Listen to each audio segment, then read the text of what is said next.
Em nome do Pai, do Filho e do Espírito Santo. Amém. Ave Maria, cheia de graça, Senhor é convosco.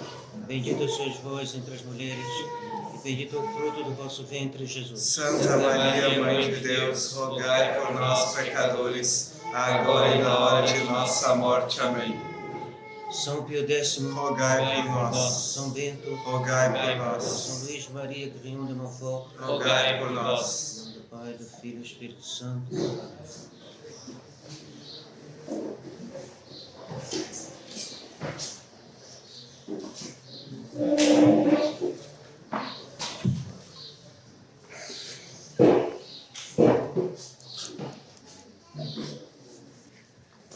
Só liga. Só aperta. Então, caríssimos amigos, o tema desses dias foi para que ele reine. E para que nosso Senhor reine, é necessário esmagar a cabeça do liberalismo. Nossa Senhora é aquela que esmagou a cabeça do demônio, e o demônio é o chefe dos liberais. E o liberalismo não é outra coisa senão um desejo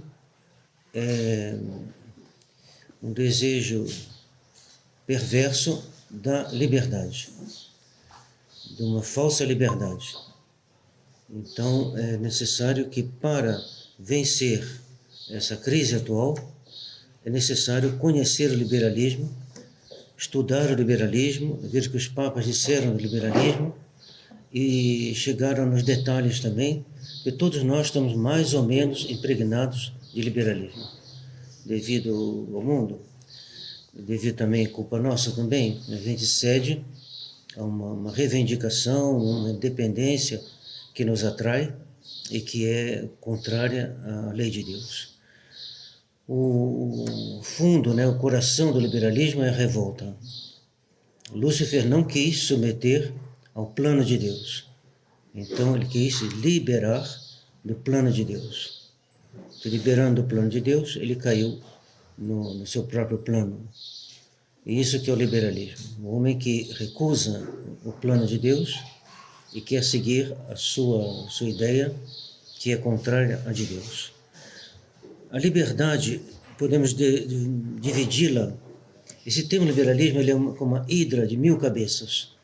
Ele tem 1000 aspectos, não é muito fácil de defini-lo e de reduzir tudo a, simplificar a exposição e indicar os pontos essenciais. Lá fora? Bom, estão me pedindo falar mais alto. Eu tenho uma voz fraca, mas tentarei botar aqui mais volume. Então, podemos dividir a liberdade em três tipos de liberdade. Liberdade externa, se uma pessoa está na prisão, ele não tem liberdade externa. Se um cachorro está amarrado, ele não tem liberdade de se movimentar. Então, essa é externa. Os liberais detestam ela também. Quando eles podem, eles abrem as prisões. Tudo que é redução de qualquer tipo de liberdade, o liberal vê com maus olhos. Mas como tem que ter prisão, eles acabam tendo, eles não, mais a contragosto. Se possível, eles soltam os presos, eles estão, tudo que restringe a liberdade, eles são contra. Então, a externa, depois a interna, o livre-arbítrio. Essa ninguém pode tirar do homem, faz parte da sua natureza. O homem é capaz, em vista de um fim, escolher meios diferentes. Se eu quero ir daqui a Florianópolis, eu posso ir de carro, de ônibus, de helicóptero, eu posso há vários modos de alcançar o fim, e o livre-arbítrio que vai escolher. Que é normal, os santos, os pecadores, nesse ponto, estão iguais. É o livre-arbítrio, inerente à nossa natureza, o que dá uma responsabilidade. Se a gente não tivesse livre-arbítrio, a gente estaria no determinismo, ou seja, nossos atos não seriam imputáveis à nossa pessoa. Então, até aí, nesse ponto, não há nada a dizer. Haveria sim dizer alguma coisa sobre o determinismo, mas o nosso foco agora é chegar à terceira categoria de liberdade. Tá melhor? Bom, vamos lá. Terceira liberdade moral. Então, os liberais é sempre necessário fazer uma distinção, ao menos histórica, entre liberalismo, inimigo de Deus, ateu, maçonaria, tudo isso, e o liberalismo católico, do qual nós vamos falar depois. Mas o liberalismo ateu, desenfreado, ele vai negar que haja, ele vai pedir uma liberdade moral para tudo. Proibido proibir. Então, os liberais vão pedir o aborto, o divórcio e tudo que a gente conhece. Por quê? Porque para eles, qualquer diminuição da liberdade é um mal. O bem absoluto é a liberdade. A gente passa aí na cidade, onde vê Havan, naquela Estátua da Liberdade. É a obsessão da liberdade, a liberdade representada com o facho na mão, como se ela iluminasse o mundo. Quem ilumina o mundo é a verdade e não a liberdade. Mas eles fazem da liberdade o ídolo máximo deles. Então, nós não temos liberdade moral de fazer o que a gente quer. Os 10 mandamentos, que é a lei que vai guiar o homem no caminho que conduz ao fim, o fim que é Deus. E os liberais são contra. Então, vamos tirar algumas conclusões. Essa liberdade, esse desejo da liberdade, depois nós faremos uma pequena distinção importante dos liberais não católicos, liberais católicos. O grande escândalo foi que o liberalismo tem entrado na mente de católicos e vai desembocar no Vaticano II, que é a vitória dos liberais. Mas por hora vamos só dar alguns aspectos do liberalismo em geral. Então, liberdade, ou seja, independência dos governos em relação ao Nosso Senhor, em relação à Igreja. Então, é a negação do reinado social do Nosso Senhor. Esses dias foram, o tema é para que ele reine. Pois bem, os liberais, uns negam totalmente o reinado do Nosso Senhor, outros, sendo católicos, eles não são contra, mas eles privam a Igreja do único meio eficaz do reino de Nosso Senhor. Nós voltaremos ao assunto. Então, segundo, a independência do indivíduo em relação a qualquer tipo de sociedade. Então, será na família a esposa que reivindica um posto que não foi que Deus confiou a ela. Agora, o marido tem que tomar cuidado também. Tem rapaz que fala assim, não, sou eu que mando, pum, e quer ser uma tirania dentro de casa. Está errado. Mas há uma hierarquia na família. E se a hierarquia é corretamente observada, dá o que é a Sagrada Família. O anjo aparece a São José para dizer para ele, fuja para o Egito. Então, a decisão de fugir para o Egito coube a São José. Depois ele aparece de novo para que São José volte para a Palestina. Então, há uma divisão de funções que irrita o liberal. O liberal quer botar uma democracia em toda parte. E em relação dos filhos, os filhos em relação aos pais, mesma coisa. Os estudantes em relação aos professores, mesma coisa. Eu estudei na PUC um ano e meio, mais ou menos, e numa prova, todas as carteiras estavam no sentido, e aí levantam um rapaz que ele era um tanto revolucionário, e grita assim, todo mundo vira a carteira ao contrário. Pois tem sido um pouco covarde, mas eu não virei não, mas viraram para mim. Então, o que um rapaz que quer mandar, que quer intervir na disposição das carteiras durante um exame? É o fruto do liberalismo. E devia mesmo, imagino, pertencer a alguma coisa mais estruturada do que assim, ele sozinho. Mas esse espírito de revolta contra todo mundo, contra qualquer autoridade que se impõe. Se impõe porque tem que ser, eles são contra. Depois eles se impõem a autoridade, entre aspas, deles, em cima dos professores da universidade. Né? O trabalhador contra o patrão. Por um lado, a lei nem sempre, a lei muitas vezes é boa, mesmo a lei trabalhista, em vários aspectos, mas há um espírito que não é bom, de lançar o trabalhador contra o patrão, que é fruto do liberalismo. O cidadão contra o Estado,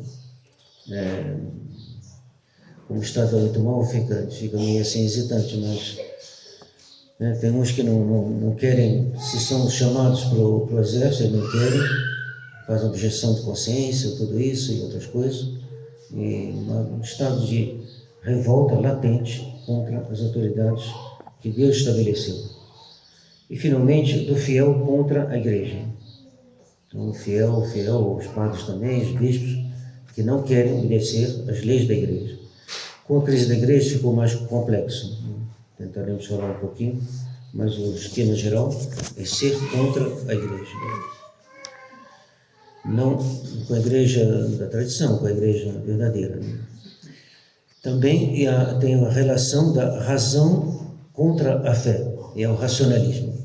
Eu só creio naquilo que minha razão vai aprovar, senão eu não creio.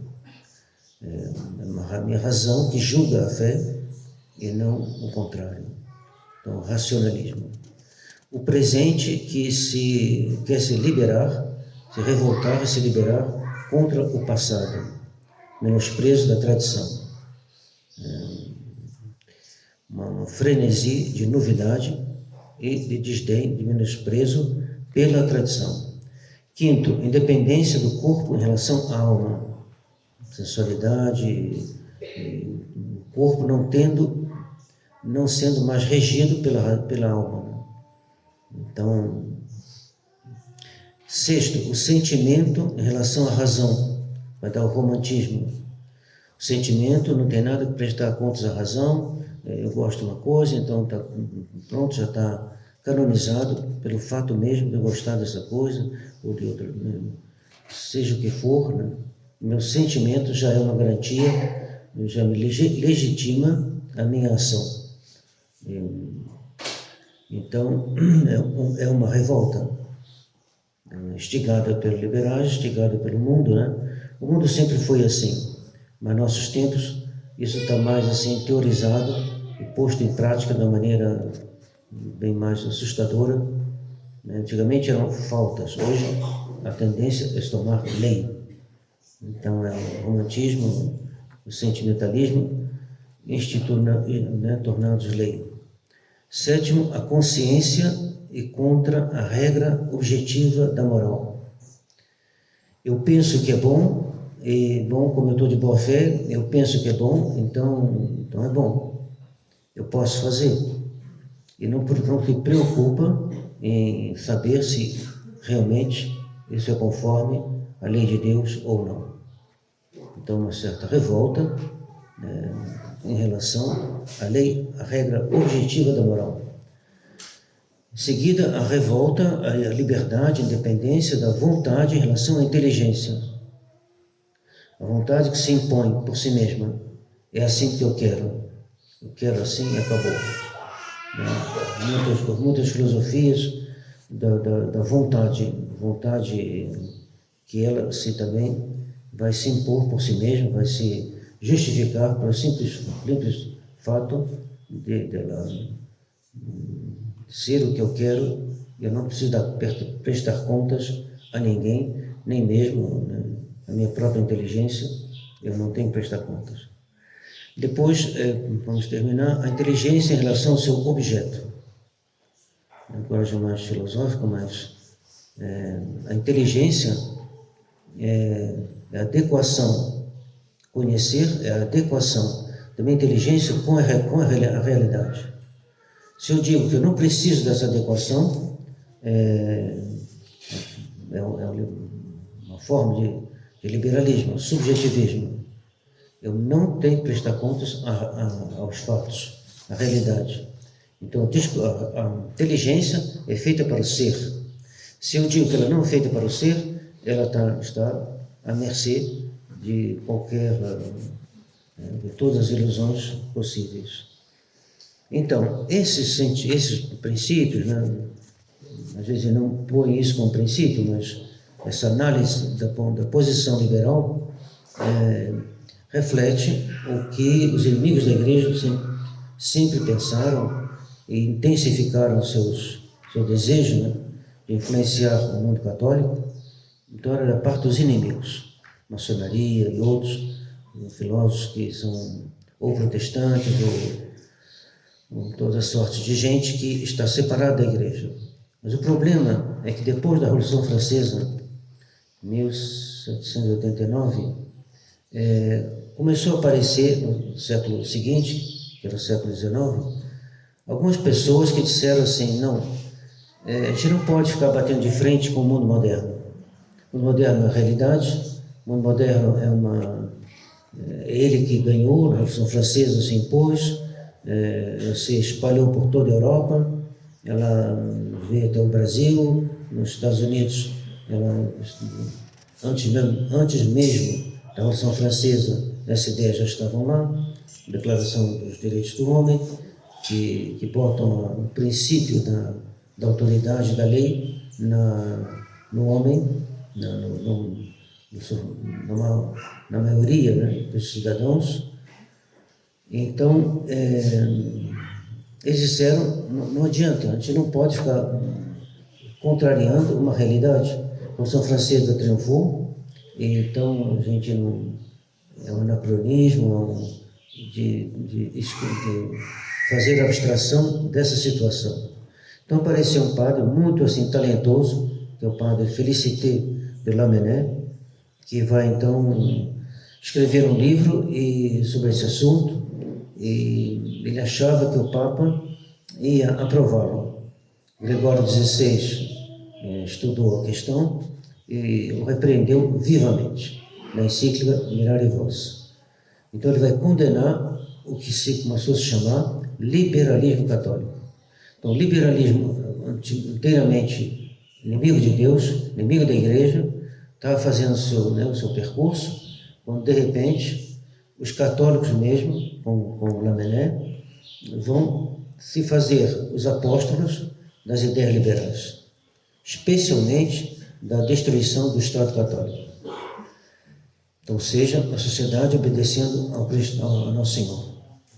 Então, para que ele reine, eles vão dizer não. Nosso Senhor não deve reinar como um rei absoluto. Nosso Senhor tem que ser, a regra é a maioria. O povo tem que ser ele que manda. Então, esse Gregório XVI vai condená-lo. O Papa seguinte vai recondenar o liberalismo católico, que será Pio IX. Depois, Leão XIII vai, mesma coisa, para mais de uma encíclica contra o liberalismo. São Pio X vai vivamente reagir quando o governo francês vai separar a igreja do Estado, que é um projeto da maçonaria, que é a mesma coisa que vai acontecer no Vaticano II. Então, as doutrinas dos católicos liberais, aplicadas pela maçonaria, eles ficaram unidos à maçonaria nesse ponto, sobretudo da separação da igreja do Estado. Quando você separa a igreja do Estado, você está separando Nosso Senhor do Estado. Se um país é oficialmente católico, a lei do aborto nem é votada, porque ele vai contra o quinto mandamento da lei de Deus, não matar, e assim por diante. Então, o país católico, para a maçonaria, é o pior de todos os inimigos. Então, esse São Pio X vai reagir vivamente, então vai falar que a igreja e o Estado devem ser como a união entre o corpo e a alma. A alma da sociedade é a igreja, é Nosso Senhor, e o corpo é o Estado. Então nós vamos começar a ter que confrontar, combater um inimigo que agora se tornou interno.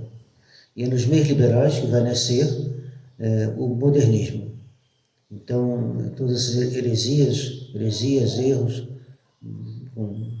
que vão ser agora, como disse São Pio X, estarão dentro da igreja, nas veias mesmo da igreja, e são inimigos agora internos. Então, Monsieur Lefebvre, ele estudou no seminário. Monsieur Lefebvre tem uma coisa muito interessante, eu acho muito interessante, de notar que ele é um papa, ele é um bispo, né? Que, curioso mesmo, ele às vezes parece que é uma pessoa que não vai tomar a frente dos acontecimentos, mas a providência sempre botou ele à frente dos acontecimentos.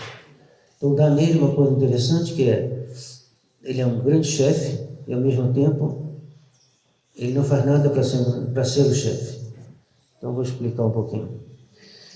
Ele queria estudar no seminário da diocese do norte da França, Lille, mas o pai consultou os padres, sobretudo o padre Colin, e o padre Colin disse para ele: olha, bota o seu filho no seminário de Roma, porque os seminários aqui na França já não estão bons. Você devia botar ele no seminário de Roma. Então ele foi para lá. Ele estava saindo, então não foi uma escolha dele, foi o pai que falou para ele.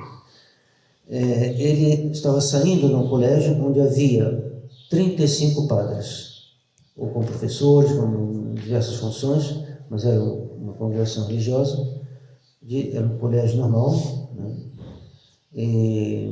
Mas havia 35 padres, inacreditável, né? Um colégio, 35 padres. O Brasil tem 5, né? Um pouquinho mais, mas a diferença. Ora, tendo estudado nesse colégio, quando ele chega no seminário de Roma, seminário francês de Roma, ele tinha na cabeça, inexplicavelmente, a ideia que o Estado deve estar separado da Igreja. Quando ele chega nesse seminário, o padre Lefloc, que era o diretor, tinha o costume, né, tinha introduzido no currículo o estudo dos atos pontifícios, o estudo das encíclicas e decretos que os papas fizeram, especialmente sobre os erros modernos. E ele então vai descobrir, quando chega lá, ele pensava que a igreja devia ser separada do Estado. Prova que aqueles 35 padres, pelo menos uma boa parte deles, não foram capazes de explicar esse ponto de doutrina a Dom Lefebvre, ao jovem Lefebvre. Então ele vai entrar lá e ele vai descobrir que, ao contrário, a igreja não tem nada que a igreja se empenhe mais, de certa maneira, do que nessa união, porque é isso que permite ter uma sociedade católica. Então ele, contando para os seminaristas, ele vai dizer, então, eu era liberal e não sabia. Eu era liberal. Então, ele vem de uma família excelente, eles são 4 ou 5 consagrados a Deus, e, no entanto, ele não sabia esse beabá do ensinamento da igreja. Isso mostra como o liberalismo pode entrar dentro de uma família, através dos professores no colégio, né? Por isso que é importante ler sobre a questão. Esse livrinho aqui é muito bom, o Monsieur Lefebvre recomendava vivamente, Liberalismo e Catolicismo, do padre Augustin Roussel. Bom. Então ele vai se inteirar da doutrina da igreja e vai fazer um muito bom seminário. Ele terminará doutor em teologia e doutor em filosofia. Então, quando ele não tinha terminado ainda o seu seminário, houve algo que foi um grande abalo na igreja, sobretudo na França, mas com consequências fora da França também. E foi a condenação do movimento político liderado por Charles Maurras. E ele é um homem interessante, porque ele era contra a maçonaria, contra o que faziam os judeus, ele era muito empenhado. E tinha muitos padres e bispos que o apoiavam. porque era a grande esperança da França na época, que era um movimento que queria restaurar a monarquia francesa, que sempre foi católica. Esse movimento foi condenado, porque os liberais conseguiram convencer Pio XI, com mentiras, com calúnias, que era bom condenar esse movimento. E o padre Lefloc, superior do seminário de Dom Lefebvre, tinha simpatias, porque era um movimento que combatia pelos ideais dos católicos, dos bons católicos. Então, eles vão fazer vão primeiro mandar um visitador, que era um beneditino, que vai visitar e vai dizer, não, está excelente o seminário, o padre Lefloc é excelente. Descontentes, vão procurar encontrar um outro, vão convencer o Papa de mandar um outro padre lá. Esse padre vai vir e vai encontrar algumas coisas que não estavam boas, alguns detalhes, sempre alguma coisa de detalhe que pode não estar bom. Então foi um professor que reclamou e 2 alunos. Com isso eles tiraram o padre Lefloc. E o Monsieur Lefebvre estava fazendo serviço militar, quando ele ficou sabendo, né, pelas cartas, ele falou, realmente os liberais são sectários, eles vão até o fim dos seus desejos. Ele falou, depois, para toda a minha vida, isso me serviu de exemplo. Sempre eu chego numa diocese, numa paróquia, ou seja onde for, e quando tem assim muitas brigas, eu me digo, deve ter um liberal aí no meio, ou uns liberais, porque é próprios liberais fazerem esses golpes sujos, né, por trás, acima de calúnias, etc. Então o padre Lefloc foi retirado, o Monsenhor continuou e terminou o seu seminário, voltou para a França, queria ser padre de paróquia, mas o irmão dele, René, que estava no Gabão, acho que estava na África, esse irmão vai chamar ele. Por que você não vem aqui para cá, aqui as almas todas sem padre, sem assistência, sem nada, por que você não vem para cá? E acabou convencendo ele. Então ele vai entrar na congregação do Espírito Santo, vai fazer o seu noviciado, sendo já padre, e vai partir para lá. Lá ele vai ficar uns 12 anos, mais ou menos, um pouco mais, e foi muito interessante para ele, para todo mundo, porque a vida de missionário é realmente uma dedicação extrema, né? E ele poderá ver também. Ele falou, olha, os muçulmanos estão invadindo a África já há muito tempo. Eles vêm do norte, né? E, de maneira geral, vêm do norte e vão avançando sobre a África. Ele falou, os muçulmanos, a coisa que mais impressionou, assim, negativamente, evidentemente, não é a impureza, é o ódio. Tem família, quando uma família se desentendeu com outra família, é um ódio que vai de geração em geração, e como dizer, assassinatos, coisas assim. Então ele pôde ver, né, o que é o paganismo. O paganismo é uma coisa abominável, muito pior do que... Bom, ele já sabia pela fé, mas lá ele soube pela experiência. Só para dar um exemplo abominável, é de uma moça que já estava indo ao priorado da fraternidade, mais recente, do tempo mais recente, e ela fez um aborto porque a tribo achou que era bom assim, e ela tinha que depois comer o corpo do seu filho. Penso que bom, é isso aí. Então, o que é o paganismo? O paganismo é isso aí. O paganismo são coisas abomináveis que começam a aparecer nos países civilizados, porque onde Nosso Senhor recua, ele não recua, mas onde a igreja, né, recua, o demônio toma lugar. Então tem coisas que não existiam, se existiam, eram extremamente escondidas e muito excepcionais, assim, muito raras, e hoje começa a ser mais frequente. Então, ele combateu, ele dizia, quando nós chegamos numa tribo pagã, e quando a gente começa a falar de Nosso Senhor Jesus Cristo, imediatamente há uma divisão na tribo. Um do lado do missionário, e outros contra. Então foi ele, como tinha um bom desempenho, era um bom organizador, escolheram ele era um bom professor também, chamaram ele depois da Segunda Guerra Mundial para dirigir um seminário na França. O desempenho foi muito bom e aí escolheram ele para ser bispo.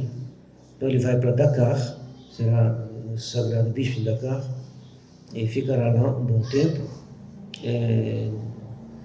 dirigindo também, penso eu, ou menos administrando de longe, um seminário, e penso que foi aí que o cardeal Tiandou estudou, é um cardeal africano, penso que já faleceu, mas que era aluno de Monsieur Lefebvre.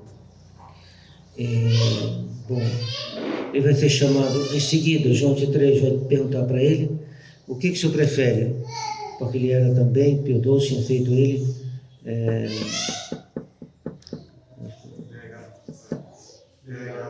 delegado apostólico, delegado apostólico por toda a África de língua francesa. Então ele era delegado apostólico e bispo, arcebispo de Dakar. Aí, como João XXIII estava querendo que os bispos africanos assumissem os postos de comando, o que é muito normal, o que é bom, mas na descolonização e também nesse ponto da questão dos bispos, foi feita com uma precipitação que foi muito ruim para a África. E a África ficou muito enfraquecida com a partida dos franceses. Então ele vai perguntar a Monsieur Lefebvre, o que você prefere? Continuar arcebispo de Dakar ou continuar delegado apostólico? Porque você não pode guardar as duas funções. Ele falou, não foi eu que escolhi nenhuma nem outra, sua santidade pode escolher, eu prefiro não escolher. Aliás, ele contou que ele recebeu uma carta dizendo assim, como o senhor preferiu continuar tal coisa, não sei qual das duas. Aí ele falou, olha a maneira de agir. Eu não escolhi nada. Eles começam a carta, como o senhor escolheu, então a gente vai fazer como o senhor escolheu. Só para dar ainda não é Vaticano II, ainda não é coisa mais grave, mas a gente já vê que há nos modernistas, né, é uma coisa humana também. A gente quer, às vezes, dar uma impressão diferente da realidade. É uma forma de liberalismo também, de certa maneira. Então ele vai voltar para a França, vai ser retirado, então não será mais arcebispo de Dakar, ele irá para uma diocese muito pequenininha, que é a diocese de Toulon. Porque os bispos franceses tinham dito a João XXIII, Dom Lefebvre não pode ser bispo de uma diocese importante da França. E mesmo se ele vier para a França, ele não pode, nós não queremos, não pedimos sua santidade de nos escutar, não queremos ele na reunião dos arcebispos franceses, que uma espécie de CNBB ou mais restrita, né? Então os bispos franceses já tinham assim, uma grande animosidade contra ele. Por quê? Porque a posição dele era conhecida. Aliás, ele tinha defendido um movimento cujo lema também era para que ele reine, que é a Cité Catholique. Os bispos franceses estavam muito incomodados por esse movimento e queriam condená-lo, e antes da condenação sair, Monsieur Lefebvre fez uma defesa desse movimento. Ele sabia que os bispos estavam preparando um ataque, ele tomou a dianteira e fez isso. Então, os bispos franceses odiavam Monsieur Lefebvre, receavam ele. Então, ele vai voltar, bom, essa história é conhecida, né, penso eu, menos de alguns, então vou passar um pouquinho depressa. Então, ele vai ser convidado para preparar o concílio, junto com outros, uma comissão bastante grande.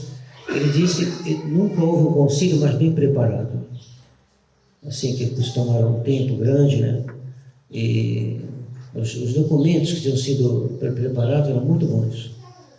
Mas no início do concílio, todos esses documentos foram a preparação de 2 anos. Esses documentos vão ser postos de lado por uma intervenção dos modernistas e liberais, e João XXIII vai aceitar. Botar tudo de lado e foram adotar novos esquemas que eram dados pelos modernistas.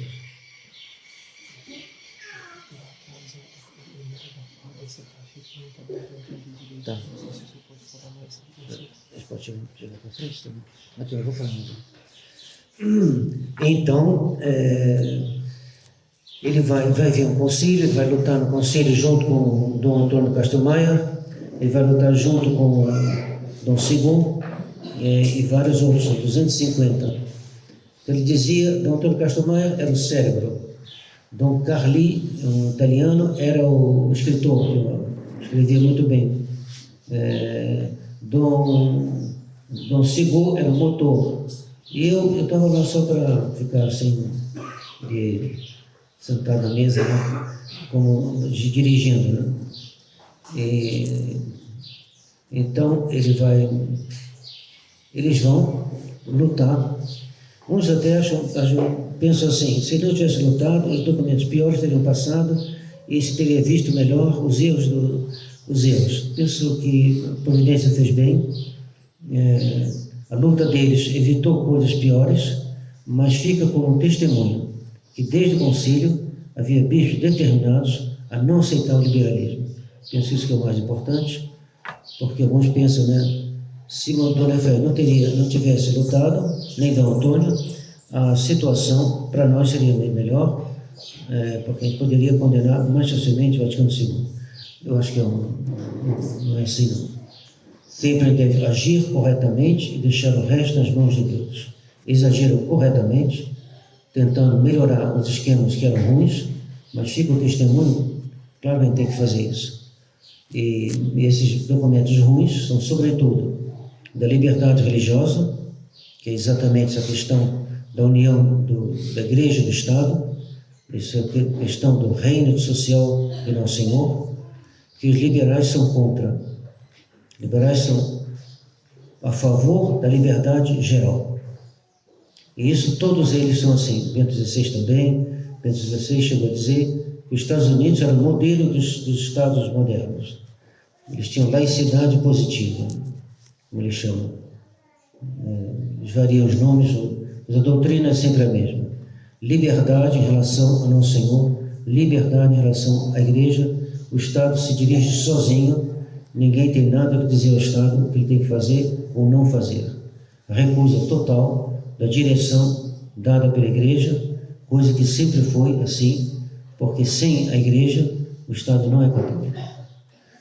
Bom, aí ele vai participar do concílio, tudo que a gente já sabe, e depois foi eleito superior da congregação dele, acho que um pouquinho antes do concílio, né? Então ele vai ver na sua própria congregação esse movimento revolucionário, liberal, dentro da sua congregação. Vai chegar ao ponto que ele vai dizer: é impossível governar essa minha congregação. Eu não posso ficar aqui, senão eu estou, de certa maneira, acatando o que eles estão fazendo para destruir a congregação. Não queriam mais obedecer a ele, ele era o superior-geral. Roma não apoiava ele também, então ele falou: melhor ir embora. Então ele vai deixar a congregação, que tinha mais de 10 mil missionários, ele pensa: vou me retirar. Vou talvez fazer alguns textos escritos, tentar difundir alguma coisa de bom, mas ele pensava se retirar completamente. E aí apareceram alguns seminaristas que falaram: Dom Lefebvre, a gente não encontra nenhum seminário. E entre esses dois estava o Padre Lanier e penso que o Monsenhor Tissé de Molerai. Se bem que às vezes vieram por caminhos um pouquinho diferentes, mas são os dois membros mais antigos da fraternidade, Monsenhor Tissé de Molerai, que é francês, e Paulo Lanier, que era francês também. Ele ajudou muito o Padre Laguerre a fundar o IBP. Aí que aconteceu, ele disse para eles: eu vou procurar um bispo para vocês. Os senhores bastam esperar um pouquinho, eu vou atrás de um bispo e nós teremos então um seminário. Aí eles falaram, né, um deles, o Padre Cotard, na época seminarista, né, falou: Senhor, não precisa procurar nenhum bispo não, a gente já encontrou esse bispo é o Senhor. Aí, bom, ele acabou aceitando. Eles começaram então na Suíça. Logo os bispos franceses começaram a falar mal do seminário, sobretudo quando ele começou em École, que é o local da Suíça onde ele está até hoje. E aí começa, né? Eu cheguei na França em 74. Nesse ano, Roma já estava inquieta porque os bispos franceses criticavam muito o seminário que tinha sido fundado com a aprovação de Roma. Vão fazer que Roma vai mandar 2 visitadores para visitar o seminário de Agora. Um deles falou para o seminarista da conversa, ficaram lá uns dias, 3 dias mais ou menos. Ele disse: não pode negar que a ressurreição de Nosso Senhor não está provada. Ela não está provada. E depois disseram também: não, os padres poderão se casar no futuro próximo. Monsenhor Lefebvre, sabendo disso, ele fez uma declaração que até hoje, assim, a Carta Magna é como que define melhor a tradição. Ele escreveu: eu dou toda a minha adesão, de todo o meu coração, de toda a minha alma, a Roma eterna, mestra de sabedoria e de verdade, que desde sempre ilumina, né, o mundo. Mas, por outro lado, eu recuso com todas as minhas forças a Roma neomodernista e neoprotestante, portanto liberal, que se manifestou no concílio e nas modificações, em tudo que foi feito em seu nome após o concílio. Esse documento foi parar na mão de Paulo VI. Então, Paulo VI ficou furioso, e os cardeais também, e então vão chamá-lo em Roma. Ele foi chamado para uma conversa. Tinha 3 cardeais: Wright, Garrone e Tabera. Wright americano, Garrone francês, que tinha estudado no mesmo seminário que Dom Lefebvre, e Tabera, que é italiano. Aí, quando ele começou, ele falou: posso gravar? Não precisa gravar, não. Nós vamos gravar, a gente lhe passa a gravação. Passa uma fita, né? Passa a gravação. Então, aí começou a conversa, eles começaram a atacar Monsenhor Lefebvre, os 3. E Garrone falou para ele: o senhor é louco, e outras coisas, outras gentilezas. E no final, ele falou: bom, posso falar agora? Para cada um dos cardeais, ele perguntou. Cada um era encarregado de uma questão, de uma atividade em Roma, né? Então virou para o cardeal Wright: o que o senhor fez com os catecismos? Catecismos são abomináveis, catecismos ensinam obscenidades, catecismos ensinam a revolta dos filhos contra os pais. O que você fez do catecismo? Aí foi a vez dos cardeais recuarem e falaram: não, mas não, é que eles não fazem o que eu mando, não sei o que lá, se desculpando diante do Monsenhor Lefebvre. Depois virou para o cardeal Tabera e falou: eminência, o que você faz da missa? Essa missa que é protestantizante, essa missa que conduz à heresia, o que você faz da missa? O que você fez da liturgia? E o outro começou a se defender. Acho que foi nesse momento que ele disse, o cardeal: não, mas você não vai negar que o caráter sacerdotal já está presente no caráter batismal. Ele falou: eminência, você acaba de dizer uma heresia. Aí o Garrone: não foi isso que ele quis dizer. Mas como não foi isso que ele quis dizer? Ele acabou de dizer. Então, olha o clima. O resultado, quando ele foi buscar a gravação, não tinha gravação. Não, a gente vai fazer um resumo, vamos fazer uma transcrição escrita, né? Aí quando ele voltou a pegar essa transcrição escrita, falou: não, a gente vai fazer um resumo. Ele falou: não vou pegar nada, porque... E nesse clima, ele foi avisado em seguida que ele tinha sido julgado e condenado. Aí foi a primeira atitude interessante que ele tomou, assim, primeiro, bem forte, né? Que ele vai dizer: esse ato, depois haveria outros da mesma natureza, são ilícitos e, portanto, nulos. O direito canônico prevê um julgamento, prevê que a gente tem que ter pode ter um advogado de defesa, prevê que a gente seja avisado que é um julgamento. Uma conversa não pode se tornar em julgamento e condenação. Uma simples conversa, como está previsto lá para os 3 cardeais. Então, a fraternidade vai ser suprimida, condenada, suprimida. Ele vai dizer: essa supressão não vale nada, eu vou continuar. Aí vem a grande questão da obediência. Alguns disseram, né, o Monsenhor Lefebvre tem que obedecer, porque, queira ou não, o Papa é Papa, e então você tem que obedecer. Ele falou: não, Santo Joana d'Arc, ela não... Teve coisas que pediram para ela fazer na prisão. Eu falei, não faço. Não faço porque você não pode ir contra a lei de Deus. Ele falou, não, eu não vou. Ele continuou o seminário diacônico. E o que aconteceu? Nas ordenações de 76, a situação era tal que Paulo VI mandou ele não ordenar os padres. 76. Nós tínhamos um irmão que ia se ordenar também, se tornou então Dom Jean de Belleville. Então nós estávamos todos lá. A gente chegou um dia antes, aí chegamos lá, Monsieur Lefebvre nos recebeu no escritório dele, aí ele falou, vocês viram o cardeal Tiandum? Que era o bispo africano, né? Que ele tinha sido penso que foi professor dele. Aí ele falou, ele acaba de sair daqui, ele veio me dizer o seguinte, que se amanhã, que era o dia das ordenações, eu posso celebrar a missa nova com ele, tudo está resolvido. Aí ele depois mostrou para a gente um telegrama de um bispo amigo dele, que dizia assim, só para mostrar, ele era um combatente, mas um combatente tranquilo, um combatente que não perdia o bom humor. Ele mostrou o telegrama, assim, ele está dizendo que não me apoia no que eu vou fazer amanhã, pelas ordenações. Não sei por que ele manda isso, não perguntei nada para ele. Então ele não se abalava com coisas que ele estava sozinho, bem sozinho. Então ele vai fazer essas ordenações de 76. Um jornalista vai perguntar para ele depois, por que o senhor fez isso? Ele falou, porque eu não quero, depois da minha morte, escutar nosso Senhor me dizer, o Senhor contribuiu para a destruição da minha igreja. Eu não posso colaborar com isso, não posso colaborar com os modernistas ou liberais que estão destruindo a igreja.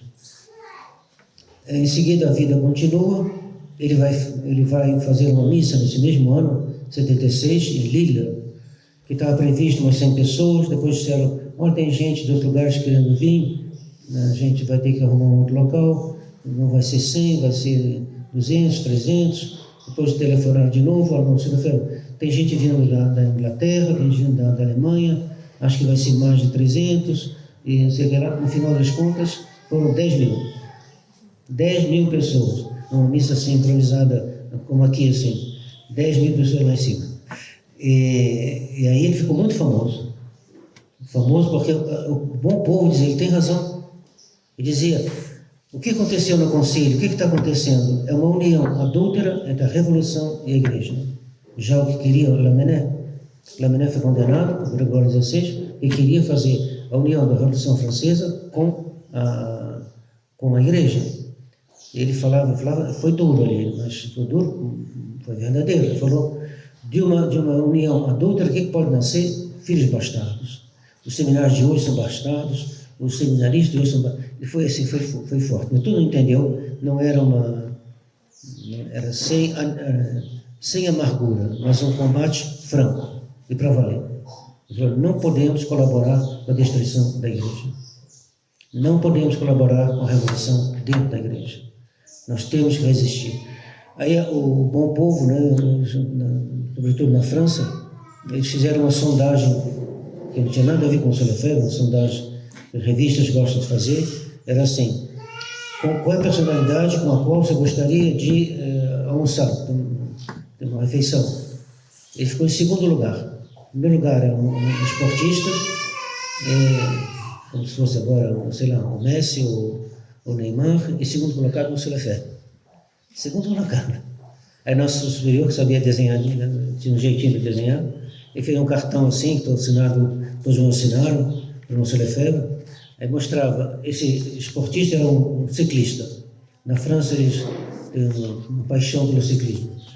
Aí era esse Polidor, que era o ciclista campeão, suando assim, mas na frente, e o Monsieur Lefebvre ultrapassando levemente assim, de mitra e báculo, e bem tranquilo, sorridente, sem suar, sem nada, ultrapassando ele. E uma vez o Monsieur Lefebvre estava indo de carro para uma localidade, para fazer uma conferência, uma missa, e a polícia parou o carro por causa do excesso de velocidade. Aí ele falou assim, mas o motorista falou pro guarda, né? Eles pararam, viram com a motocicleta, pararam o carro. Ele falou, não, mas você não sabe quem eu estou levando. E quem você está levando? Olha aí atrás. Aí eles olharam assim, é Monsieur Lefebvre? É. Então, siga a gente vai na frente. As motos foram na frente e o carro chegou lá a tempo da conferência e tudo isso. Então, é muito interessante isso, porque o bom senso, há um certo bom senso, sobretudo quando o povo é católico ainda, um bom senso que é bem interessante. E eles diziam, mas ele tem razão, estão destruindo a família, estão destruindo a moral, estão destruindo as missas, estão um horror, tudo isso. Então, está muito... As coisas continuam e Monsieur Lefebvre começa a pensar numa sagração. Ele está vendo que nenhum bispo está querendo ajudar ele. Dom Antônio Castamar já tinha bastante idade, até mais velho que ele. Então ele pensava, ele foi muito prudente, muito lento. Ele não se apressou. Apesar de terem tentado matar ele na Argentina, Dom Jorge conta esse episódio. Ele estava na Argentina, tinha sido muito bem recebido pelas autoridades, mas quando ele estava numa casa dando uma entrevista, coisa assim, entrou uma moça, pediu para entrar, tinha uma polícia na porta, e ela entrou, e logo depois saiu. A polícia achou estranho, desconfiou. Foi atrás, sabia onde é que ela tinha entrado no banheiro, e ele encontrou no banheiro uma bomba que estava justo assim atrás da parede. Você vai estar sentado assim, na parede e o banheiro. Aí desfez a bomba. Então, apesar dessas ameaças, ele não perdeu a calma. Ele não quis precipitar, e durante vários anos ele se perguntou, uma vez ele estava conversando com ele virou para mim assim, e o senhor acha que eu devo sagrar um bispo? Eu na hora não gaguejei, não falei nada. Eu era a favor, mas perguntando sério assim, não sabia muito o que falar. Mas ele perguntou a muita gente. Ele quis sondar, talvez, às vezes uma pessoa pode, às vezes, dar uma luz, mesmo sendo uma pessoa, um simples fiel, mas eu penso que também ele queria preparar as pessoas para essa eventualidade. Então, foi chegando, ele anunciou que ia ordenar sagrar em 87. Ele pensava sagrar para a festa do Cristo Rei. E aí, Roma, quando soube, veio correndo, não, Monsieur Lefebvre, a gente pode oferecer um bispo, fizeram vários. E aí o padre Schmidberger era a favor de ir a Roma. Ele não era muito não. Mas então ele foi mesmo assim, e lá, tratações para lá e para cá, mas sempre ele via que Roma não queria dar a ele os bispos que ele queria. Então tem que estudar o perfil do candidato. Quando fala de perfil do candidato, significa, né, no ponto de vista de Roma, ele tem que ser liberal, senão não vai dar certo. E Monsieur Lefebvre, no final, chegou até a assinar um pré-acordo, do qual ele se arrependeu muito, mas quando ele foi para o priorado da fraternidade, ele diz que ele não conseguiu dormir. Então, dizia que ele, como estava escutando, era como se ele estivesse escutando Dom Pucci, que é um grande batalhador italiano, fundador daquele jornalzinho, Se Ensina ou Não. Dom Pucci lembra um pouquinho, a meu ver, o padre Jair, lá da Bahia. Então, Dom Pucci, é como se Dom Pucci estivesse falando para mim, Dom Lefebvre, o que você vai fazer? O que o senhor está fazendo? E ele, de fato, achou que ele tinha ido longe demais. Então, ele vai mandar um padre com uma carta para Ratzinger para desfazer. Ele vai então anunciar, porque ele disse a Ratzinger, mesmo que o senhor me dê um bispo, nós não podemos colaborar. Nós queremos a cristianização da sociedade e os senhores querem a descristianização da sociedade. Evidentemente, porque Ratzinger é contra o Cristo Rei. Para ele, o Cristo Rei vai reinar no fim do mundo, vai reinar eternamente. Vocês já sabem, é evidente. Mas eles não querem que a igreja esteja presente nas coisas públicas. Num país que é oficialmente católico, os protestantes não podem pregar assim abertamente. Eles não podem construir templo como a Edir Macedo faz e os outros. Não pode. O país é católico, não tem nada disso. Ora, isso é inadmissível para liberais. e para liberar os católicos também. Então, ele vai sagrar em 88, aí vai ser um acontecimento, o grande acontecimento, do século seria demais, mas ao menos um dos grandes acontecimentos do século. Por quê? Nosso Lefebvre sagrando o bispo significa a tradição contínua. Roma ficou furiosa, Roma vai então excomungar ele. Ele vai dizer que vale essa excomunhão feita por homens que já estão excomungados. Excomungados no sentido largo da palavra, né? Então, São Pio X já tinha condenado os modernistas. Aí uma vez eu estava conversando com ele, eu passei um ano em Econa, aproveitei para ir lá conversar com ele. Eu recebi a gente muitíssimo bem, como se tivesse nada para fazer, nada. Às vezes até estava pensando, estava atrapalhando, ele esticava a conversa. Aí uma vez ele está assim, o que aconteceu? Perdi o fio da meada, peraí. Então, Cristo Rei, bom, deixa para lá.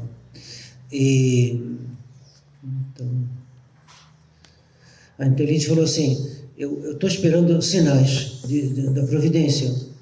E aí houve dois sinais que ele achou bem significativos. Um foi a reunião de Assis, em 86, e o outro foi a resposta de Roma ao texto que tinha mandado Monsenhor Lefebvre para Roma, que Roma, penso que ele havia pedido a ele, quais são as dificuldades concretas que você está vendo aí, que faz que o senhor se oponha assim a Vaticano II. Então ele redigiu e mandou. A resposta de Roma foi a reafirmação dos falsos princípios da liberdade religiosa, o do ecumenismo e tudo isso. Então ele falou, essa resposta de Roma é mais grave do que qualquer outra coisa. Porque quando você reafirma um princípio falso, significa que você vai agir para sempre, até né, uma certa mudança que vai acontecer, mas vai ser bem difícil. Quando você reafirma um princípio, significa que você vai agir em função desses princípios. Ele falou, isso aqui é extremamente grave, pior do que a reunião de Assis. Mas a reunião de Assis foi também um sinal que ele achou que estava na hora dele sagrar. Então ele vai sagrar, né, 88, vai haver então a excomunhão, e aí o meu superior, Dom Gerard Calvé, vai estar presente na sagração, mas ele já tinha em mente de fazer um acordo com Roma, porque Roma tinha mandado um representante, creio que foi o cardeal Maier, que foi lá para convencer a nossa comunidade. Eu estava no Brasil já, que meu superior tinha mudado para o Brasil, mas então me contaram mais ou menos o que tinha acontecido. Então ele vai chegar lá e vai dizer coisas sentimentais. Gosto muito dessa comunidade, que pena que seria ela entrar no cisma de Dom Lefebvre, não sei tudo que ele disse, mas em geral nesse sentido. E esse cardeal Maier, quando foi embora, teve um irmão que levou ele na estação, que era o irmão Germain, Frère Germain, em Germano, né? Ele disse que quando chegou na estação tinha um cartaz de João Paulo II, ali todo passando assim, cartaz, o cardeal foi se recolher diante do cartaz. Ele ficou olhando assim, né? É um teatro, né? Bem teatral isso aqui. Aí eles, quando houve então a sagração, Dom Gerard já estava mais do lado de lá do que do lado de cá. Ele tinha, uns anos antes, dito ao Monsenhor Lefebvre que ele ia fazer um acordo. E como ele estava pensando em fazer um acordo, o Monsenhor Lefebvre tentou dissuadi-lo, falou com os amigos de Dom Gerard para dissuadi-lo, que seria a morte do nosso mosteiro. Então ele não fez, por volta de 85 anos, mas no momento de 88 ele vai fazer. Vou mandar também uma documentação para nós, assinada por Ratzinger e Maier. A gente vai responder, que a gente não quer saber de nada desse acordo, né? A gente vai recusar, dar carta para o cardeal Ratzinger, então já vai vir ao Brasil para tentar recuperar a situação, não vai dar certo. Aí eu fui ajudado bastante bem. Nessas horas cada um faz o que pode, né? Mas o Dom Lourenço, que está em Niterói, instalado na comunidade também, me ajudou, o pai dele também. E aí, bom. E Dom Lefebvre vai continuar, então, ele vai perder 10% dos fiéis que havia na França, por causa de Dom Gerard, sobretudo. E por causa de Jean Madiran, que era o diretor de uma revista que era muito boa, Itinéraire. E Monsieur Lefebvre vai dizer, o argumento de Dom Gerard é infantil. Dom Gerard dizia, então, para ficar fiel à igreja, será necessário sair do perímetro visível da igreja. Sair do perímetro visível da igreja. Que história de perímetro é esse? Aí ele fala, infantil essa história. Então, mas eles vão separar Dom Gerard e Dom Lefebvre.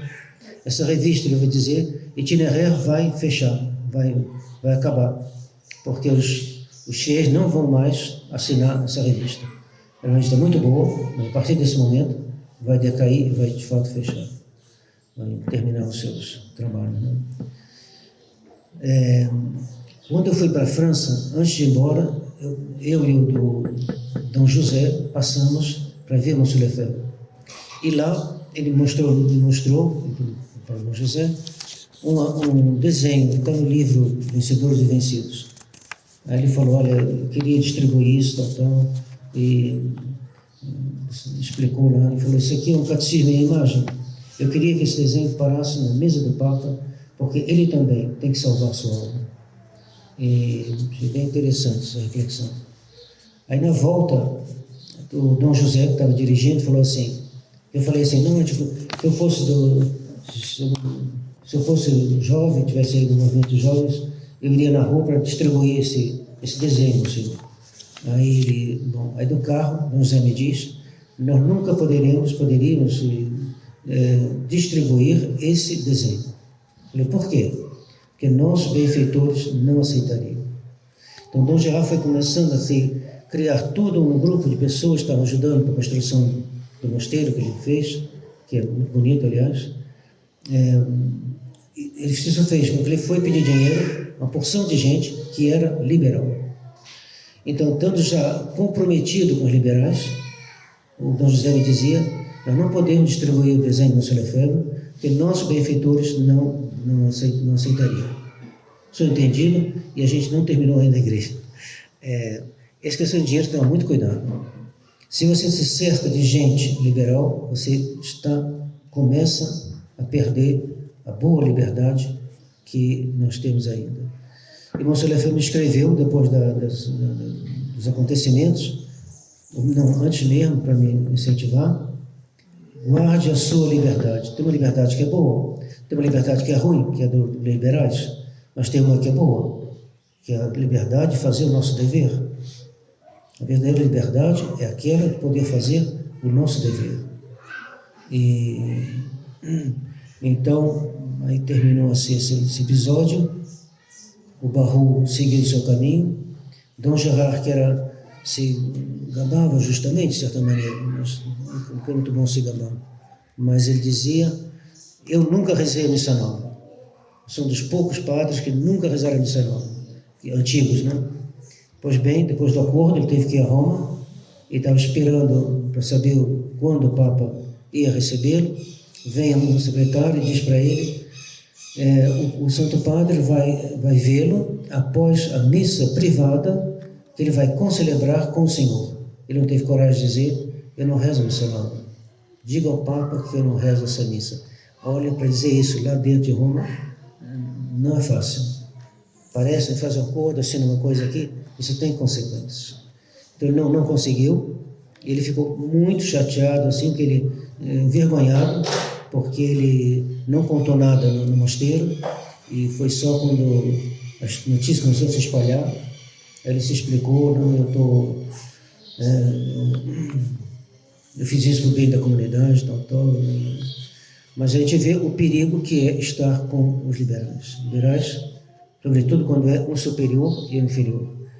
O problema da fraternidade atual, da fraternidade de São Pio X, né? O problema atual dela é que ela não fez acordo, mas está se aproximando, acho que já passou do vermelho, né? Está entrando no campo minado de Roma. Isso é terrível, porque A fraternidade já está, ela está mais ao alcance da mão destruidora de Roma do que nosso mosteiro. Se Roma, para os casamentos, mesmo na França, penso que no Brasil é a mesma coisa. Para os casamentos, eles têm que pedir a permissão ao bispo local para realizar o casamento. E a documentação vai para a cúria. Talvez fique também na fraternidade, mas há um laço que não existia antigamente. E o Père Marie Dominique me contou que em Roma, na França, um padre fez um casamento e não tinha recebido a permissão direta do bispo, tem que ser individual. Pois bem, o casamento foi considerado pela fraternidade como nulo. Jamais, nunca a gente ouviu falar de uma coisa semelhante. Em geral, quem pensa que os casamentos são nulos, foram feitos, né, pela fraternidade, por nós também, são aqueles que não creem mais no estado de necessidade. Aconteceu com Campos. Não existe mais estado de necessidade. Para o Campos, ele foi pior ainda. Ele considerou que nunca houve, como se nunca tivesse havido estado de necessidade. Então, todos os casamentos que Campos fez, não sei de que data, mas lá, digamos, 76, até os acordos, todos foram considerados inválidos. E Roma, então, validou tudo aquilo. Mas tinha pessoas que tinham se separado durante esse período, separado de maneira errada, que estavam casados. É um casamento indissolúvel. Tinham se separado. Como resolver esse caso? Dizendo que o primeiro casamento tinha sido nulo e a pessoa podia seguir em frente. Então, a situação que diante de Deus é abominável. Estão casados para sempre. É claro que é um estado de necessidade. É claro, é evidente. Dom Refan tem uma facilidade de expressão muito grande. Então, ele era um grande campeão para defender a tradição. Hoje, ele defende a missa nova, ao menos defende.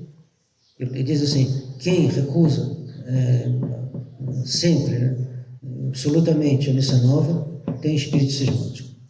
Ele diz também, o Concílio Vaticano II tem que ser aceito, porque é uma lei geral, né, para toda a igreja. Então, eis aí a situação. Então, para terminar, uma coisinha, um detalhe sobre o Solefeu, eu fiquei lá 1 ano. Aí, tinha uma situação difícil lá no nosso mosteiro, que eu fui expor para ele. Foi recebido tão gentilmente que eu criei coragem e fui lá várias vezes. Então, ele sempre falava da crise da igreja. Era o tema que o ocupava. Mas de uma maneira bem interessante. Uma vez lá, depois do almoço, ele dizia, depois da Segunda Guerra Mundial, em vez de fazer a ONU, teria sido uma reunião de países católicos. Naquela época, dizia ele, a Espanha era católica, a Espanha, Itália, a Espanha tinha Franco, a Itália tinha Afonso, a Irlanda tinha de Valera, a França tinha Coty, e outros, a Alemanha tinha um que não era católico, mas tinha princípios católicos, Adenauer. Então, é interessante, está sempre olhando o bem, onde está o bem da igreja, onde está o bem da cristandade, o que é possível fazer para defender o Cristo Rei, finalmente. Então, um homem batalhador, tranquilo, a força tranquila. Que ano ele falou sobre isso da ONU? Qual foi o ano que ele falou? Eu estava em Econa, então era certamente no ano escolar, que deles começa em setembro e vai até o julho do outro ano. Então, 85, 86. Não, 84, 85. 84 ou 85. Bom, isso aí. Temos que fazer as crismas, senão está no horário, né? Está na hora de terminar? Está, né? Ou não? Alguém sabe o horário? 9h30. A crisma está prevista para que horas? 10. Que horas? 10? Então vou continuar. Tá bom? Mas, Luigi, você está mais morto que vivo. Quer ficar lá no fundo? Bom, então ele, um bom pai com humor, ele não perdia o humor, fazia facilmente os seminaristas rirem nas conferências. E uma vez eu estava lá, então eu tinha ido para recuperar a saúde e para estudar também. Aí servem na mesa, né, os bifes lá assim. Aí todo mundo pega um bife, né, sobra um. Aí, né, sobra um bife, né, o que você vai fazer? Aí ele pega a bandeja, vira para mim: Dom Tomás, esse é para o senhor, só vim aqui para isso. E uma vez o bispo de Clermont-Ferrand ficou muito irritado porque ele foi fazer crismas na diocese de Clermont-Ferrand e não perguntou nada para o bispo. Claro que não perguntou aqui para os progressistas. Aí ele, falando para o seminarista, ele falou assim: o bispo de Clermont-Ferrand mandou uma cartinha aqui, reclamando, tal, que eu não fui pedir permissão. Vocês acham que eu ia dar a ele a alegria de me dizer não? Claro que ele vai dizer não, eu não vou perguntar para ele. Então, o combate dele, ele tinha as convicções no Conselho eram muito claras, muito profundas. Ele não teve nenhuma hesitação para a sagração, talvez um pouquinho, mas não assim, eu queria só ver se é isso mesmo que Deus queria. Mas ele era um combatente que ele não hesita. Ele esperou bastante, estudou bastante, pensou bastante. Ele viu que os papas tinham ensinado. Ele dizia: Vaticano II está errado. Vaticano II é o maior desastre da história da Igreja desde a sua fundação. Essa frase está no livro do Liberalismo e Apostasia. E ele sabia muito bem em relação ao acordo. Ele dizia: fuja do acordo de todas as maneiras. Porque ele dizia: um padre que quer permanecer verdadeiramente católico deve se afastar da igreja conciliar. Não tem outra solução. Todos que fizeram acordo, que eu conheci na França, eles ficam com as mãos atadas. Não tem como. É a definição do acordo. Eu vi na França várias comunidades caírem. E caíram por quê? Por causa do acordo. Fongonbu, o mosteiro de Dom Agustin, os redentoristas que tinham estudado em Ecôno, e tinham recebido mesmo paramentos que Dom Lefebvre deu para eles. Os pires mostravam, sempre foi Dom Lefebvre que deu, guardava com todo carinho o paramento. Aconteceram alguns fatos que eu não pude acompanhar, mas eles acabaram fazendo um acordo. Acho que no tempo que Ratzinger ainda não era papa, mas Ratzinger estava sempre no meio. Ratzinger estava no meio de todas as comunidades que caíram, no período que ele foi prefeito do Santo Ofício. Eles mudaram o nome. Mas aí aconteceu, eles passaram para os redentoristas. O que aconteceu? Redentoristas, progressistas, falaram: vocês não têm o direito de usar o nome de redentoristas. Eles fazem um esforço, né? Fosse errado, um esforço mesmo assim, para passar do lado de lá, e o lado de lá não os acolhe com simpatia. Então eles agora se chamam os Filhos do Redentor. A congregação de Santo Afonso de Ligório nunca fundou, e eles que eram redentoristas queriam guardar a tradição dentro da congregação redentorista, estão agora excluídos, pelo menos pelo nome, né, da congregação. Então, fazer acordo com os inimigos da igreja é mortal. Nós devemos botar o nosso episcopado nas mãos do Papa quando a tradição voltar para lá. Então, se trata de achar que essa situação é normal. Claro que ela não é normal. Mas o Sr. Felé está fazendo, estava, e eu atuaste também, fazendo então, agindo antes da hora. É uma loucura.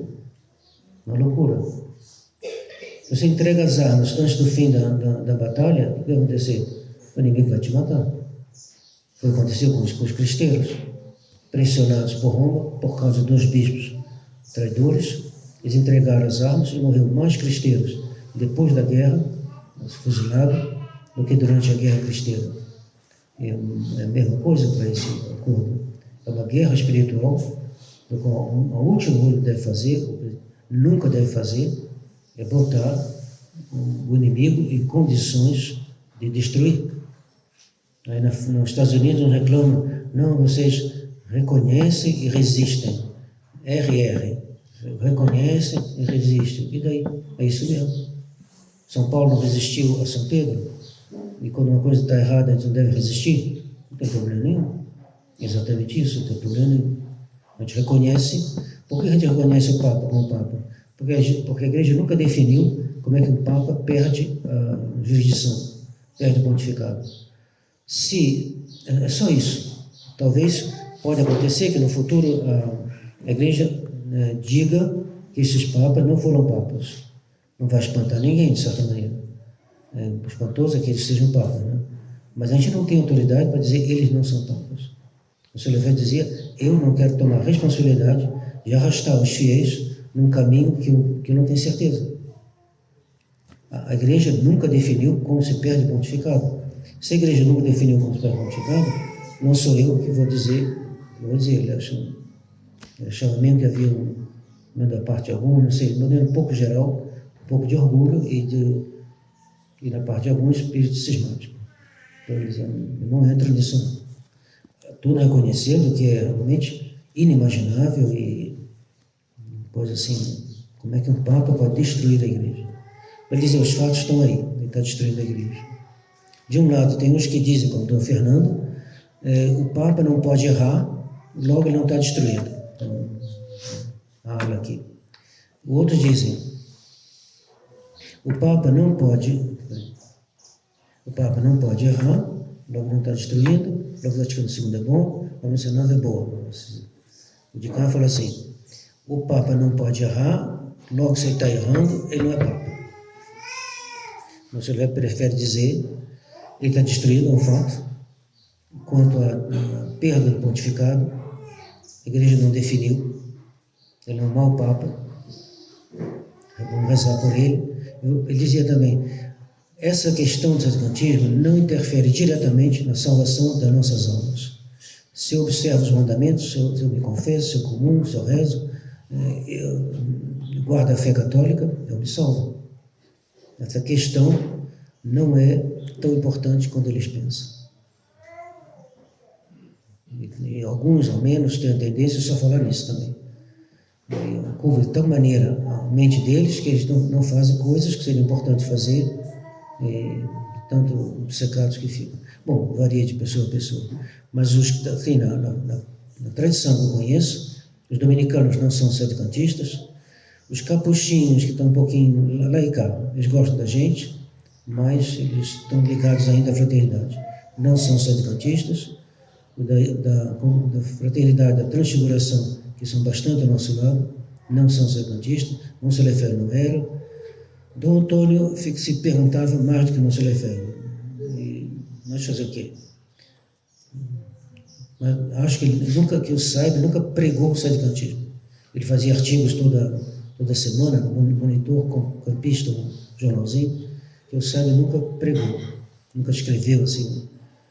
Tinha um pouco de tendência assim, é inegável. Mas olha, portanto é saber quem tem uma tendência, portanto é saber o que está certo e o que está errado. Eu penso que a gente deve se manter na posição do Monsenhor Lefebvre, que é a mais equilibrada, e que a gente não está correndo risco nenhum. A gente não corre risco. Se a gente corresse risco, a gente já teria caído no erro. Pensamos quase 50 anos mantendo essa posição. Agora, o que a gente deve evitar são os acordos. O Sr. Felé disse para alguém, que o padre Marie-Dominique me contou, que eles não é tão importante assim sagrar novos bispos para a fraternidade. Por quê? Porque os bispos conciliares vão vir ajudar a fraternidade. Vai ser um problema. Há uma certa dúvida, uma pequena dúvida, uma pequena dúvida, mas é uma dúvida mesmo assim, a respeito das sagrações e um pouquinho também das ordenações. E mesmo o padre Calderon sempre admitiu isso, agora não sei se ele está com a mesma posição, mas ele havia escrito sobre isso. Então, se eu pego um bispo que nem Dom Wander, esse bispo suíço, alemão, se eu pego um bispo que há uma leve dúvida se ele é bispo ou não, as crismas e as ordenações, eu pego um bispo um pouco duvidoso e faço uma ordenação, coitado do padre, ele vai chegar lá e dizer, estou rezando a missa ou não estou? Aí ele vai dizer assim, acho que vou ver um Williams para tirar essa dúvida. E você foi ordenado. E como o Bispo Wander consagrou Santos Óleos esse ano, né, na Quinta-feira Santa, esse óleo foi distribuído pelos padres da Alemanha. Houve alguns que foram lá na França ou escreveram para Donfort, pedindo para os dominicanos, pedindo os óleos que Donfort havia consagrado. Eles não queriam ter dúvidas na hora da extrema-unção, na hora de tudo que precisa do Santo Crisma, né? Então, é uma coisa real. Os padres da fraternidade têm preocupação com isso, alguns ao menos, porque é uma questão real. O Solefer provavelmente nunca teria deixado um bispo modernista ou ordenado e sagrado no modernismo, na igreja conciliar, ele não teria deixado ordenar o silêncio diacônio. Ele deixava no seu Castro Maia e acabou. Mesmo um bispo das Filipinas, que passou para a tradição, em 88 mais ou menos, um pouquinho antes, eles não deixaram, a fraternidade não confiou a ele nem uma ordenação, nem mesmo crismas. Eles tinham leve dúvida. Bom, isso aí, então o combate no Solefer, eu penso que ele foi o homem da situação e continua a ser o homem da situação. Ele resolveu todos os grandes problemas, ele resolveu. Porque os grandes problemas estão no concílio e na reforma litúrgica. Mesmo Pachamama, tudo isso aí é continuação do dia 6, continuação do texto do concílio sobre o ecumenismo. O texto do concílio diz uma coisa que o Solefer salientava. Ele diz assim: todas as religiões são meios de salvação. Todas as religiões são meios de salvação. Resultado: hoje em dia as missões estão arrasadas. Missionários, pouquíssimos.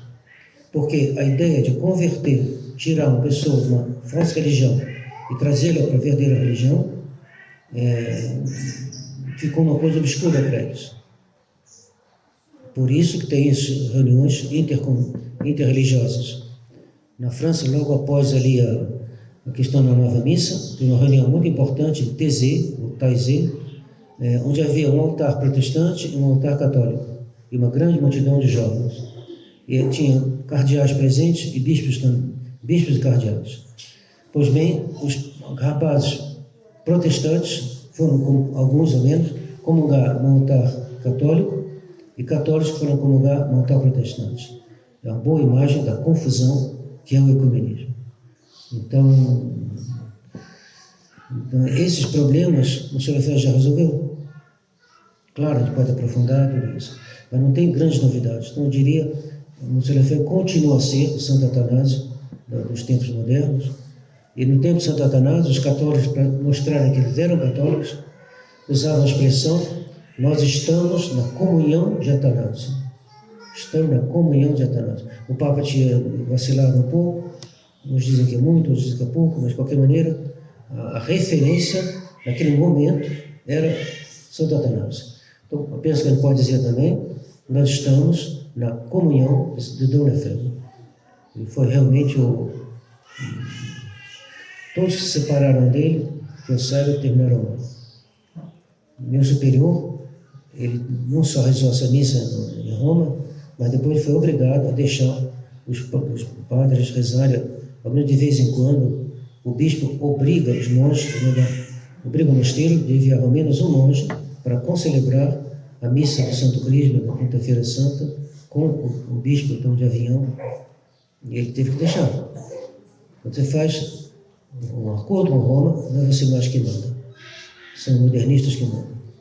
Então não deixemos um deles mandar e deixemos, porque se eles mandam, o Cristo não reina. E nós devemos fazer tudo para que o Cristo reine, para que Ele reine. É 9h30, 10 horas. E que horas é o Crisma? 9h30?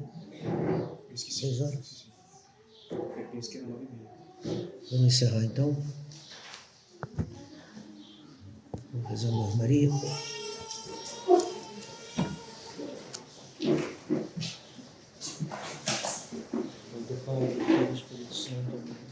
Ave Maria, cheia de graça, o Senhor é convosco, bendita sois vós entre as mulheres, E bendito é o fruto do vosso ventre, Jesus. Santa Maria, Mãe de Deus, rogai por nós, pecadores, agora e na hora de nossa morte. Amém. São Pio X, Rogai por nós, São Luís Maria Crayon de Montfort, rogai por nós, São Bento, rogai por nós.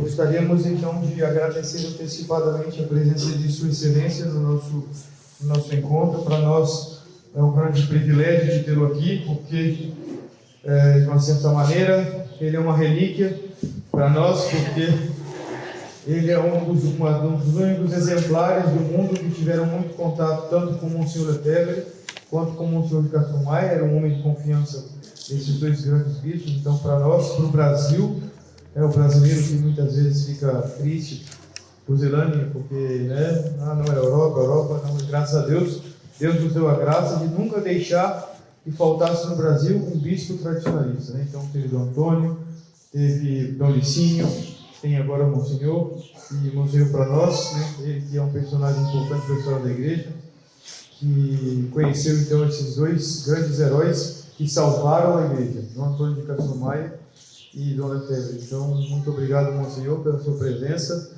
E agora seguirão, então, o encerramento das 40 horas com a solene bênção, que se fará lá em cima, juntamente depois